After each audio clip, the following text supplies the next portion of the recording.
Assalamualaikum warahmatullahi wabarakatuh dan salam sejahtera. Terima kasih kerana menonton pembentangan kami. Tajuk pembentangan kami ialah Strategi Komunikasi dan Perundingan Antara Budaya bagi kursus SCCAJ 3123 Negotiation Communication. Pembentangan ini adalah satu berdasarkan senario perundingan antarabangsa di mana kami dikehendaki menjelaskan bagaimana strategi komunikasi antara budaya dapat diaplikasikan secara praktikal, khususnya apabila seseorang itu dilantik sebagai wakil Malaysia dalam perundingan antarabangsa. Fokus utama pembentangan ini ialah tindakan awal perunding, strategi komunikasi yang sesuai untuk mengurangkan perbezaan budaya serta peranan etika dan profesionalisme dalam membentuk seseorang perunding antarabangsa di masa hadapan. Pembentangan ini disampaikan secara berkumpulan. Setiap ahli kumpulan akan membentangkan bahagian tertentu mengikut urutan slide. Pembahagian ini bertujuan memastikan penerangan dibuat secara tersusun, jelas dan selari dengan kehendak tugasan. Sebagai pengenalan dan permulaan bicara, perundingan antarabangsa sememangnya melibatkan pelbagai budaya kerana setiap negara mempunyai nilai, norma sosial dan gaya komunikasi yang amat-amat berbeza mengikut negara-negara tersebut. Perbezaan ini bukan sahaja melibatkan bahasa pertuturan, malah turut merangkumi cara menyampaikan pendapat, bahasa tubuh, gaya membuat keputusan dan tahap formaliti. Sekiranya perbezaan budaya ini tidak dapat difahami, ia boleh menimbulkan salah faham di mana maksud sebenar mesej disalah tafsir. Keadaan ini boleh menjejaskan hubungan profesional serta menggagalkan objektif rundingan. Oleh itu, strategi komunikasi yang amat berkesan dan sensitif budaya amat-amat penting bagi memastikan proses rundingan berjalan dengan lancar serta mencapai hasil yang diharapkan. Assalamualaikum warahmatullahi wabarakatuh. Saya Nur Suhada binti Muhammad Razmi, bernombor metrik 295876, akan menyambung untuk slide seterusnya. Pembentangan ini mempunyai 3 objektif utama. Objektif pertama ialah untuk menjelaskan tindakan awal yang perlu diambil apabila seseorang dilantik sebagai wakil Malaysia dalam perundingan antarabangsa. Yang kedua pula ialah mengenal pasti strategi komunikasi antara budaya yang paling sesuai untuk mengurangkan perbezaan budaya semasa rundingan. Yang ketiga, mengaitkan peranan etika dalam profesionalisme dalam membentuk seseorang perunding antarabangsa yang berkesan dan berintegriti. Tindakan utama wakil Malaysia. Apabila dilantik sebagai ahli kumpulan perundingan mewakili Malaysia, 2 tindakan utama perlu diberi perhatian. Tindakan pertama ialah membuat persediaan latar belakang budaya dan konteks perundingan. Ini termasuk memahami budaya negara tuan rumah, gaya komunikasi mereka, nilai yang dihargai serta cara membuat keputusan.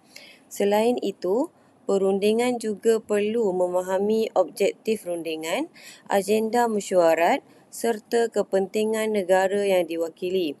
Persediaan ini membantu perunding berkomunikasi dengan lebih yakin, fokus dan terarah. Tindakan kedua pula ialah membangunkan komunikasi antara budaya serta komunikasi dalam pasukan dalaman. Pasukan delegasi perlu mempunyai pemahaman bersama supaya mesej yang disampaikan konsisten dan tidak bercanggah, sekaligus meningkatkan kredibiliti Malaysia di mata antarabangsa. Assalamualaikum warahmatullahi wabarakatuh. Saya Umar bin Abdul Khalik bernombor metrik 295930 akan membentangkan mengenai strategi komunikasi antara budaya. Antara strategi komunikasi yang paling sesuai ialah penyesuaian gaya bahasa dan nada. Dalam rundingan antarabangsa, Perunding perlu menggunakan ayat yang jelas, ringkas dan mudah difahami. Penggunaan jargon, peribahasa tempatan atau ayat yang terlalu kompleks perlu dielakkan kerana ia boleh menimbulkan kekeliruan. Selain itu, kawalan intonasi, tempo pertuturan dan penekanan perkataan juga penting untuk mewujudkan suasana komunikasi yang profesional dan selesa. Strategi seterusnya ialah memahami dan menyesuaikan isyarat bukan lisan serta konteks budaya. Isyarat bukan lisan seperti eye contact, bahasa tubuh, jarak fizikal dan ekspresi wajah sering membawa makna yang besar. Perbezaan antara budaya high context dan low context juga perlu difahami supaya mesej dapat disampaikan dengan tepat tanpa disalah erti. Strategi ketiga ialah membina hubungan dan kepercayaan sebelum rundingan formal bermula. Dalam budaya Asia, termasuk Malaysia, hubungan interpersonal dan kepercayaan merupakan asas penting dalam perundingan jangka panjang.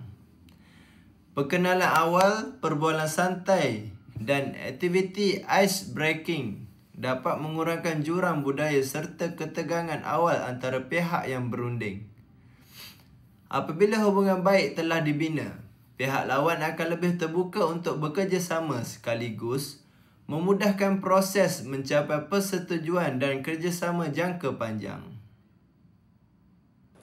Assalamualaikum, nama saya Muhammad Azhari bin Wakiman. Saya akan membentangkan slide seterusnya.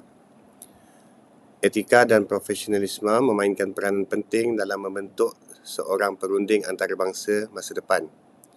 Situasi pertama ialah menjaga ketulusan dan kredibiliti dalam komunikasi.